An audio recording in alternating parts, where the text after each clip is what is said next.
দর্শক দেখুন যে মরিচ ক্ষেতের মাঝখানে যে কলার চারা রোপণ করা হয়েছে এবং এই যে এই ছোপে যে দুইটা গাছ আছে, একটা গাছের যে কলার কাঁধি, এই কাঁধিতে অলরেডি কলা পরিপক্ক হয়ে গেছে এবং ওই কাঁধিতেও কলা পড়ছে, কিন্তু কিছুদিন সময় লাগবে।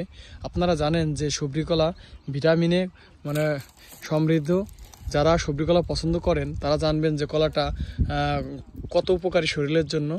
এবং এই সবজি কলা জানেন যে অনেকেই পছন্দ করে, বিশেষ করে দুধের সাথে খাইতে পছন্দ করে বা এমনিও খাইতে পছন্দ করে। এই গ্রামের ভাষায় অনেকে একে সবরিও বলে। মাশাআল্লাহ, দেখেন যে একেবারে পিওর খাঁটি সবজি কলা।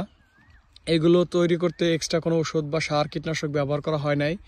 একেবারে জমিতে যতটুক সার ওষুধ আছে এইটুকুই খায়ে এগুলো বড় হচ্ছে এবং কলাগুলো খুবই কালারফুল, সুন্দর এবং পুষ্টিগুণে ভরা। একেবারে পিওর জিনিস। গ্রামে থাকলে পরে এই পিওর জিনিসটা খুব ভালোভাবে পাওয়া যায় এবং নিজেরা চাষ করে খাওয়া যায়।